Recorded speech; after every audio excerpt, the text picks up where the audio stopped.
अस्सलामुअलैकुम प्यारे बच्चों। आज हम कक्षा 9th के भौतिक विज्ञान का चैप्टर नंबर 3 आपको पढ़ाने जा रहे हैं, जिसका नाम है ग्रेविटेशन, गुरुत्वाकर्षण।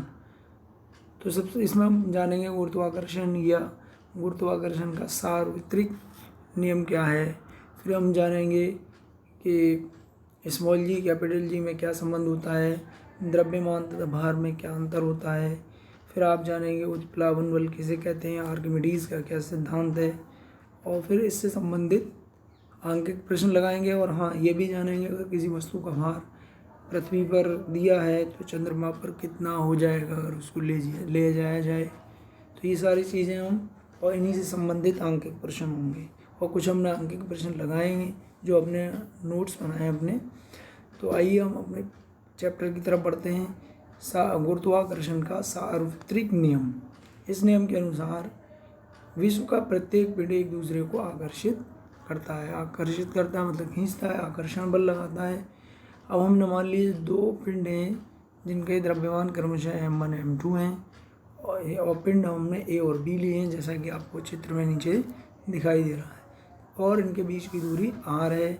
तो इनके बीच लगने वाला आकर्षण बल दो बातों पर निर्भर करेगा। नंबर 1, इनके द्रव्यमान के गुणनफल के अनुक्रमानुपाती होगा। नंबर 2, इनकी बीच की दूरी के वर्ग के व्युत्क्रमानुपाती होगा। देखिए आप दोनों पॉइंट आपको दिखाई दे रहे हैं, ठीक है। और हमने ये चित्र भी बना दिया है, जैसा कि आप चित्र देख पा रहे हैं। पिंड ए पिंड बी है, द्रव्यमान m1 m2 है, बीच की दूरी r है, लगने वाला बल F है। तो बिंदु 1 और 2 से आपने क्या देखा, F अनुक्रमानुपाती होगा m1 m2 अपॉन r²। तो जब ये अनुक्रमानुपाती के चिन्ह को आप हटाएंगे तो F बराबर कैपिटल G m1 m2 बटे r² आ जाएगा। और G जहाँ पर क्या है, सार्वत्रिक नियतांक है, यह सार्वत्रिक गुरुत्वीय स्थिरांक भी कहते हैं। और कैपिटल G का जो मान होता है 6.67 इंटू 10⁻⁻11 न्यूटन मीटर स्क्वायर प्रति किलोग्राम स्क्वायर होता है। या ऐसे भी कह सकते हैं कैपिटल G का मान 6.673 गुणा 10⁻⁻11 न्यूटन वर्ग मीटर का वर्ग प्रति किलोग्राम का वर्ग होता है। और यही इस वाले फॉर्मूले से कैपिटल G का मान भी निकाला जा सकता है। तो कैपिटल G बराबर हो जाएगा F इंटू r² बटे m1 m2, ठीक है। अब यहाँ बताते चलें, F क्या है, बल है, m1 m2 द्रव्यमान है, r दोनों पिंडों के बीच की दूरी है, और कैपिटल G देखिए हमने बताया यहाँ ये है सार्वत्रिक गुरुत्वीय स्थिरांक। एग्जाम में अक्सर पूछा जाता है कैपिटल G का मान बताइए। तो प्यारे बच्चों, कैपिटल G का मान होता है 6.673 इंटू 10⁻⁻11 न्यूटन मीटर स्क्वायर प्रति किलोग्राम स्क्वायर, ठीक है।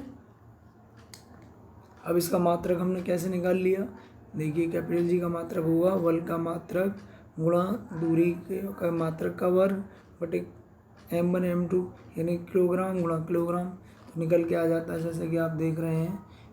ये देखिए आपको निकल के आ गया किलोग्राम मीटर स्क्वायर प्रति न्यूटन मीटर स्क्वायर प्रति किलोग्राम स्क्वायर। अब देखिए अगले टॉपिक की तरफ चलते हैं। गुरुत्वाकर्षण के सार्वत्रिक नियम का महत्व, इसका उपयोग क्यों ज़रूरी है, क्या है, कहाँ कहाँ इस्तेमाल होता है इसका।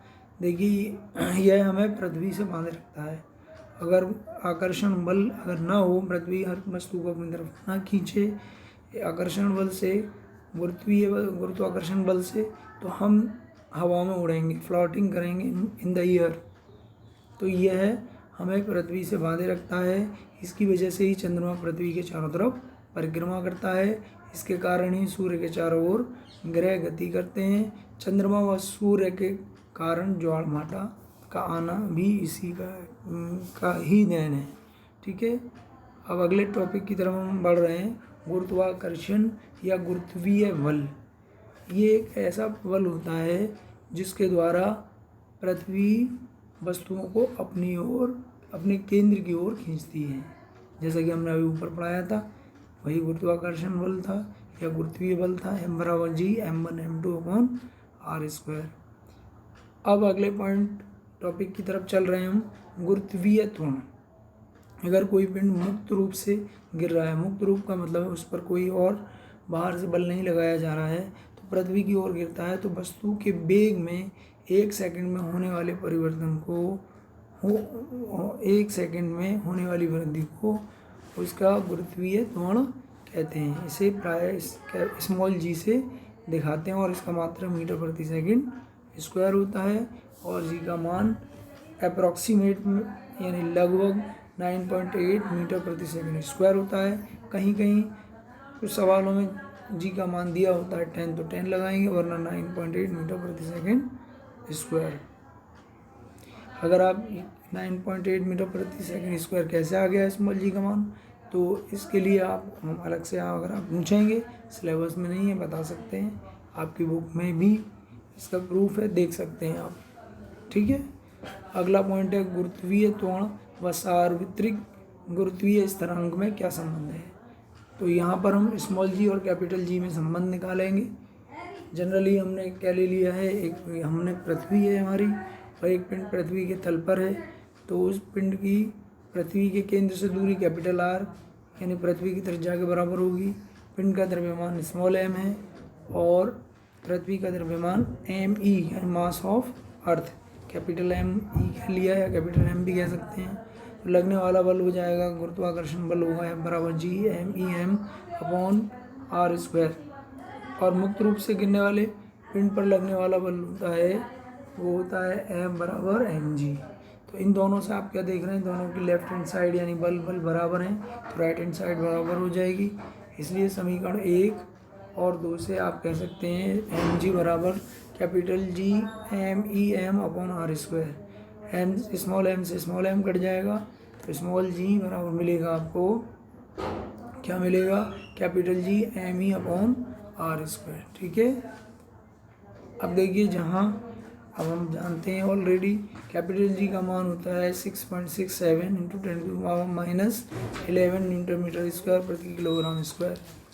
और एम ई यानी मास ऑफ अर्थ पृथ्वी का द्रव्यमान, उसका मान है 6.0 इंटू 10⁻24 kg।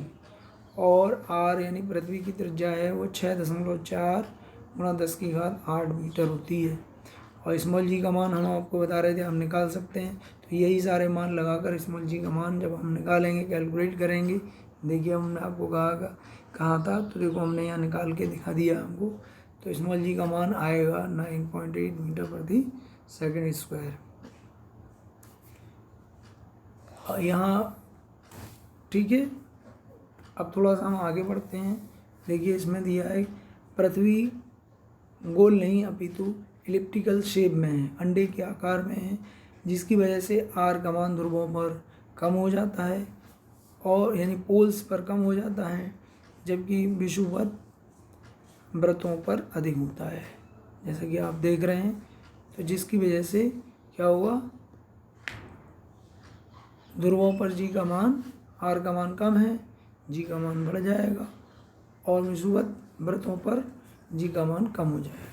अगर कोई पिंड मुक्त रूप से गिर रहा है तो गति के जो समीकरण बताए थे 3, v बराबर u plus A T, S बराबर U T plus 1/2 A T square, और तीसरा बताया था v स्क्वायर बराबर यू स्क्वायर प्लस 2as। तो वहाँ a मतलब त्वरण है, a रिप्लेस हो जाएगा स्मॉल जी से। ये गुरुत्वीय त्वरण है, गुरुत्वीय त्वरण के अधीन गिर रहा है पिंड मुक्त रूप से, तो समीकरण बन जाएंगे v बराबर U plus G T, S बराबर U T plus 1/2 G T square, V square बराबर यू स्क्वायर प्लस 2g's।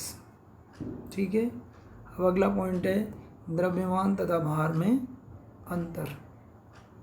तो आप देखिए द्रव्यमान क्या है, किसी पदार्थ में निहित समस्त कणों के द्रव्यमानों को उस पदार्थ का कुल द्रव्यमान कहते हैं, इसे m से दिखाया जाता है। ठीक है, एक पॉइंट द्रव्यमान का हो गया। और इधर भार में चलेंगे, पृथ्वी द्वारा किसी पदार्थ पर लगाया गया आकर्षण बल उस पदार्थ का भार कहलाता है, इसे W से दिखाते हैं। भार क्या है, एक प्रकार का बल है जो पृथ्वी द्वारा वस्तु पर लगाया जाता है।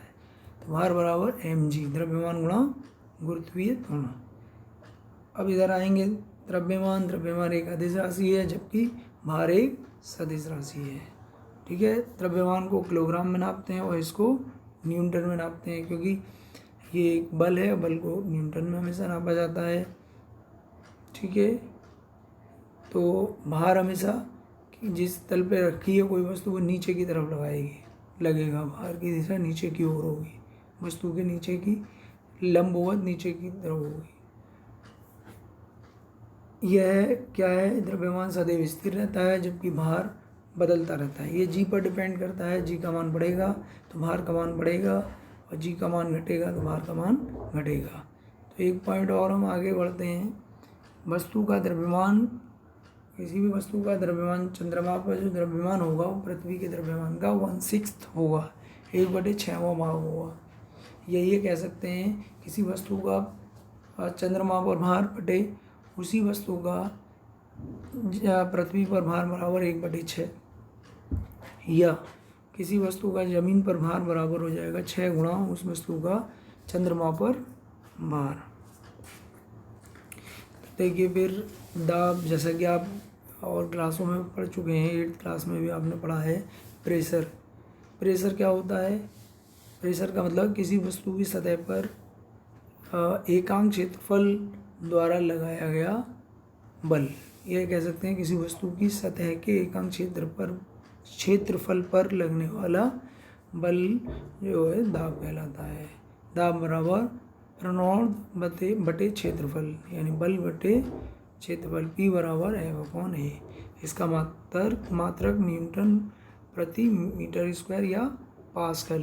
पास्कल को PA से, P कैपिटल स्मॉल a से दिखाया जाता है। अगला पॉइंट है उत्प्लवन बल। उत्प्लवन बल क्या है, जब किसी वस्तु को द्रव में डुबोया जाता है, इसे फ्लोटिंग फोर्स भी कह सकते हैं हम उत्प्लवन बल को। जब किसी वस्तु को या पिंड को द्रव में डुबोया जाता है, यानी लिक्विड में, बहने वाली चीज़ में डुबोते हैं, तो द्रव उस वस्तु पर ऊपर की तरफ एक बल लगाता है।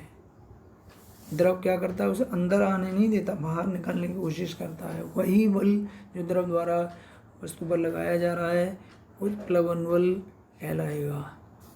आगे बढ़ते हैं। हाँ, एक बात और बता दें आपको इसी में, लेकिन वस्तु का भार उसे नीचे ले जाने की कोशिश करेगा, वस्तु द्वारा भी एक बल लगेगा, यानी भार उसका उसे नीचे ले जाने की कोशिश करेगा, और एक बल द्रव्यमान लगाएगा, वो द्रव्य लगाएगा जो लिक्विड है वो ऊपर फेंकने की कोशिश करता है। तो देखिए आर्किमिडीज का सिद्धांत क्या है, ये भी हमने कक्षा 8 में पढ़ा है और इससे पहली क्लासों में भी। अगर किसी पिंड को किसी द्रव में डुबोया जाता है तो उस पिंड द्वारा हटाया गया द्रव्य बराबर द्रव द्वारा लगाया गया बल। ठीक है, वस्तु द्वारा हटाया गया द्रव का भार द्रव द्वारा लगाए गए उत्प्लवन बल के बराबर होता है। इसका इस्तेमाल हम करते हैं जलयानों। आर्किमिडीज सिद्धांत का इस्तेमाल होता है जलयानों में, पनडुब्बियों की डिज़ाइन बनाने में, दुग्ध मापी में, हाइड्रोमीटर आदि में। आपेक्षिक घनत्व यानी डेंसिटी, घनत्व का मतलब डेंसिटी, डी बराबर m/v होता है, घनत्व बराबर द्रव्यमान बटे आयतन। तो आपेक्षिक घनत्व का मतलब है जब दो वस्तुओं के घनत्वों की आपस में तुलना की जाए, भाग कर दिया जाए, तो उसे हम आपेक्षिक घनत्व कहते हैं। और इसका इस्तेमाल इसलिए किया जाता है कि कोई वस्तु कितनी शुद्ध है, वस्तु की शुद्धता को ज्ञात करने के लिए हम उसका आपेक्षिक घनत्व ज्ञात करते हैं। अब देखिए, हम अभी आपको बता रहे थे लोहे की बनी कील पानी में यानी समुद्र में डूब जाती है जबकि जहाज तैरता रहता है, क्यों? तो ये भी सब उत्प्लवन बल और कारण होता है। आप देखेंगे इसमें हमने आंसर दिया है, चित्र भी बनाया है। एक और हमने लिखा समान द्रव्यमान की एक लोहे की कील और कॉर्क को जब द्रव में डुबोया जाता है तो कील तो डूब जाती है जबकि कॉर्क तैरती रहती है। तो इसका घनत्व की वजह से ऐसा होता है। फिर देखिए आंकिक प्रश्न शुरू हो जाते हैं, ये हमने लगा दिए हैं, आप देख लीजिएगा प्यारे बच्चों। कोई चीज़ समझ में नहीं आए तो आप हमसे पूछ सकते हैं। ठीक है, अल्लाह हाफिज़।